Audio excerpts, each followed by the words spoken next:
Doctor ছিলেন। আজকে 30 বছর 25 বছর পরে এখনো যদি কাজ আছে একজন ডাক্তার, ঠিক আছে? তো আমাদের যেটা বলি, আপনার সমস্যা হলে রেজিস্টার ডাক্তারের কাছে আসবেন।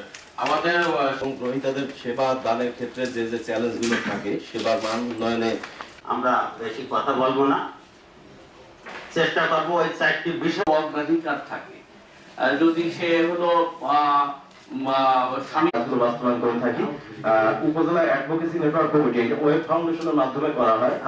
আমাদের অ্যাডভোকেসির মূল উদ্দেশ্যটাও কিন্তু অনুরূপ, যে আমরা সেবা দাতা এবং সেবা ট্রেনিং এর ব্যবস্থা আনা যাবে কিনা এবং আপনাদের কোনো এখানে অপশন আছে। তারা আমাদের মাঝে উপস্থিত আছেন, আমরা কিছু মুক্ত আলোচনা রাখবো। আমরা সেই মুক্ত আলোচনাতে আমরা আমাদের যে অতিথি ছিল, আমরা আমাদের 4 জন অতিথি তাদের যে বিষয়গুলো আছে, তাদের বর্তমান সরকার যেটা চাচ্ছে সেটা হলো কি স্মার্ট বাংলাদেশ।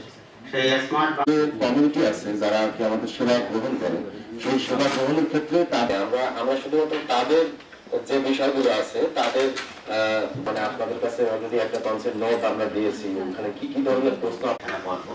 সেই হিসাবে আমরা প্রত্যেকের কাছে অনুরোধ করবো যে আপনারা আমাদের নাই উপজেলা হেলথ কর্মসূচি, আমরা একটা বলি উপজেলা হেলথ কর্মসূচি আমরা কি বলে হবে যেন উদ্যোক্তা দিতে কোনো রকম প্রতিবন্ধ সমতলের ক্ষুদ্র নৃগোষ্ঠী, এটা সিলেট এবং রাজশাহীর কিছু কিছু অঞ্চল দেখানোর কথা বলে স্টেশনে নিয়ে আসে।